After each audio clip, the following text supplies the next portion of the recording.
I've been working at Marshall Space Flight Center for 25 years on advanced propulsion, and we had some activity going on with antimatter propulsion. We've done stuff with fission and fusion, and like Les said, solar. So all the energy sources we were trying to look at how to utilize it for propulsion. Now the antimatter stuff I'm going to go over is stuff that we kind of had on the shelves for like the last 6 years. When we were in the constellation, we had to put a lot of that on the shelf.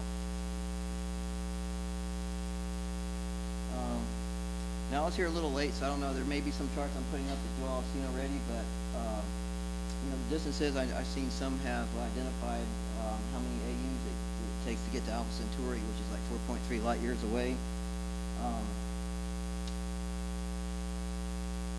And this is a picture that I've always liked, the Hubble Deep Field View. Just looking at one spot in the sky, seeing like 1,500 galaxies. I thought that was pretty intriguing. So that's what encourages. How can we travel around and explore all that's out there. This is another one that was showing what the delta V requirements were with AU. I have another chart on the show, but really the delta velocity is also a factor of how quickly you want to get there. How much mass you're taking, etc. This is a chart that shows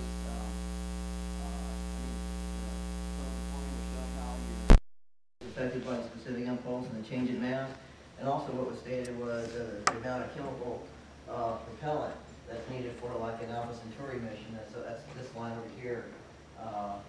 It skyrockets. So what this shows is that each of these curves is for a different specific impulse, and I had just an example of what some propulsion concepts could do to achieve that. So if you're just like in the other inner solar system, some of these that have high specific impulses, you're not going to need a whole lot of propellant. If you want greater distances, you're going to need a lot more propellant. That's where this axis is what it's showing. And so this curve right here that's showing just a one-way flyby of Alpha Centauri for 60 years. This is having the highest ISP, which is in the millisecond range. And so this kind of shows you a range we have from chemical engines that have theoretically 500 seconds all the way up to a million. So that gives you a feel, a scope of what we have. And this is based on momentum exchange. How much propellant you throw out at what velocity. Now this is a chart that shows specific impulse versus thrust to weight. This shows each of these bubbles is a different propulsion concept. The colors are different based on like the maturity. What's been used in flight, has a fairly good technology readiness level. Hasn't flown yet, but it's been demonstrated. And then you have a lot of concepts that are in the technology readiness level 1 through 3. You always want to try to have a goal here in this corner to have high specific impulse and have high thrust, so you get to your destination as quickly as possible. And antimatter had the best potential, for achieving that. I'm showing this is again based on different studies as well as experimental demonstrations.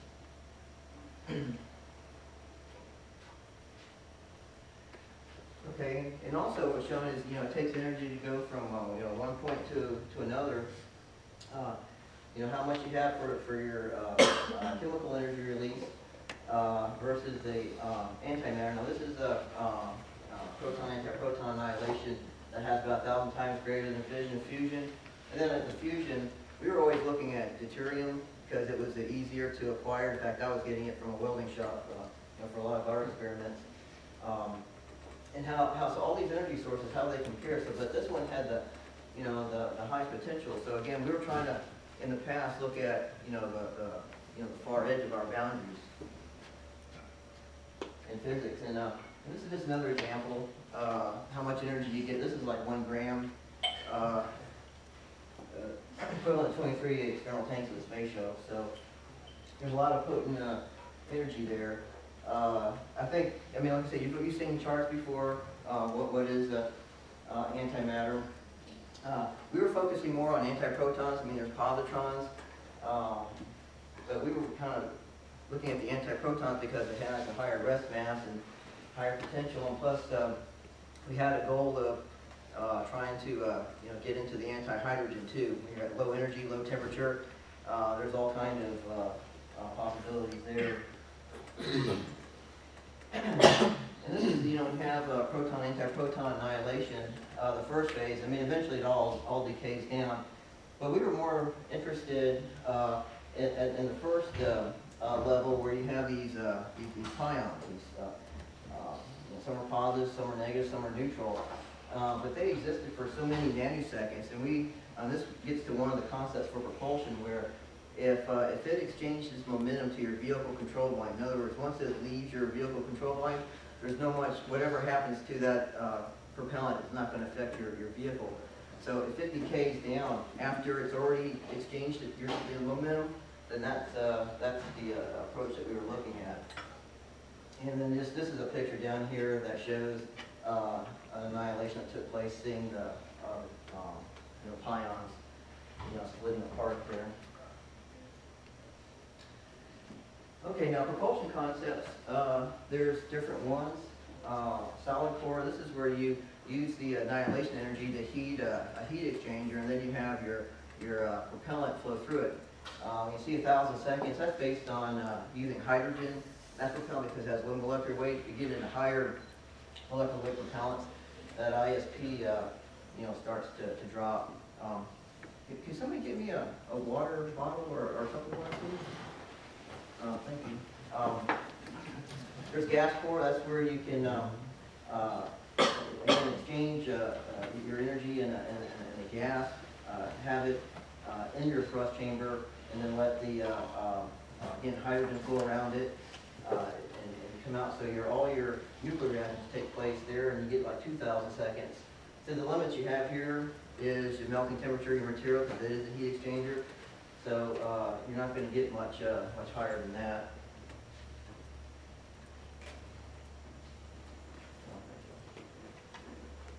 And again, there's a picture you were showing about nuclear thermal. We're working on that too. In fact, outside of our facility, I have the only nuclear thermal engine that we made. 55,000 pound thrust one with a 1 gigawatt reactor. But it operated in this mode. Now the ideal mode is to operate like this, where, like I said, you have these pions leave your vehicle control volume, and the velocities, were pretty high. This is where you have the possibilities of getting close to speed of light velocities with your exhaust, and that's what gets you that high ISP. So we were looking at, okay, well, what's the next thing we need to? Oh, I'm sorry. And then there's hybrid applications too. This is where you use anti-proton annihilation to help trigger a reaction to fission or fusion, a combination of both. And there's various possibilities there.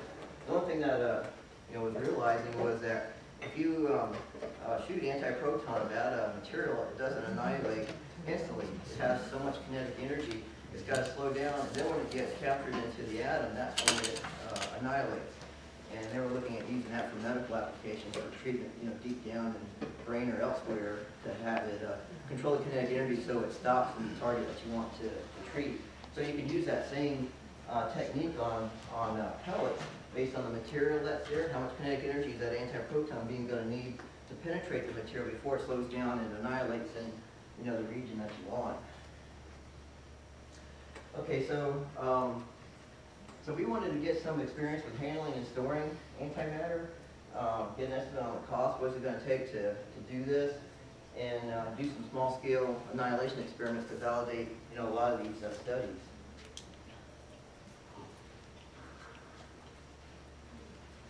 Okay, so the first thing we made was this high-performance anti-proton trap.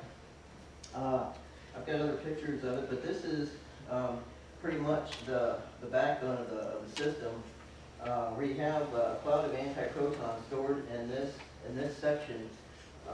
We have 4 Tesla superconductors that contain it radially, and then we have these electrodes that contain it axially. We keep the temperatures as close to absolute zero as possible, so we have liquid helium, liquid nitrogen. And then to simulate antiprotons, to practice, the validation of the trap, we have an ion source over here. We have H plus or H minus come through, and this would go up to 50 keV, so we're simulating the kinetic energy we would get at Fermilab to capture the antiprotons. in the trap. The trap was designed to hold a maximum of 10 to the 12 antiprotons, and for, I think it was maybe about 2/3 of a month time frame. Again, it's a cutaway that shows, this is the main zone where the antiprotons would be stored.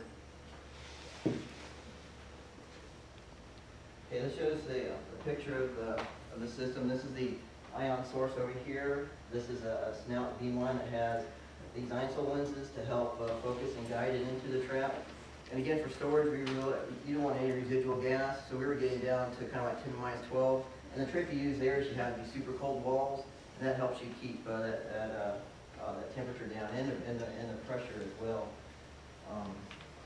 And again, this was designed to be portable because we wanted to transport this around.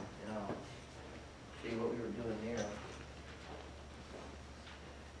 Okay, this was a facility that we had made at Marshall, and this was a special area that was designed for antiproton annihilation.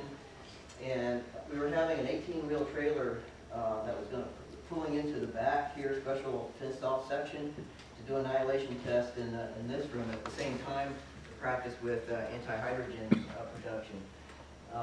When we were talking with the Department of Transportation, there's no regulations for antimatter shipment, so we had to. So the thing we had to go by was radiation levels. If we had a worst case, like the trap failed and we had all that annihilation, the rads, the gamma rays that would come off, we would have shielding on the side of the trailer. So if some bicycles was there, they wouldn't get any radiation exposure.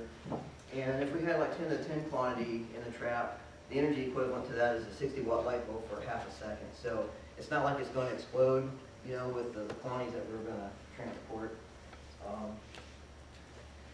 Now, antimatter, is produced, here at Fermilab, Brookhaven's, able to make some. CERN overseas, Europe is able to. With particle accelerators. We were working with some small businesses that were trying to see that it was for science. That's the primary purpose for the facility. And so, since most of the science projects are complete, they were trying to find other uses. And so, they were trying to look at different ways that you could decelerate the antiprotons because they're at such high energy. In fact, we were designing a trap to capture them at about 20 keV level. So you've got to really slow them down and cool them down, to capture them. The crudest decelerator was a block of tungsten that, you'd have a lot that would be wasted, but enough would get through and slow down that we could capture into the trap. And like I said, there's small businesses that are working there, working arrangements with Fermilab to do that kind of thing. Now, the cost, I think, let's say that here. It's pretty costly for antiproton production, and so we did a cost analysis in the past. If we improved the facility, let's say a $50 million investment, then we could have $64 million per microgram. Now, based on the facility capabilities as of today, to fill that trap with 10 to 10 antiprotons was about $3,000. So that was okay for our experiments. But if you want to get into larger quantities, that's when you would have to eventually even have a larger facility that can bring that cost down even further. And then this is a chart that shows based on the quantities. And that was the thing is the quantities of antimatter that's produced, varies, with time. So we wanted to see, okay, we're kind of we're in this region right now on production. This is total production. So like if you capture everything, there's a lot that's wasted in these facilities that we could perhaps make use of the small quantity for some of these hybrid. That's what these are. These are kind of the hybrid fuel resources. You get into micrograms, milligrams. Like I said, on the cost to modify the facility to do that.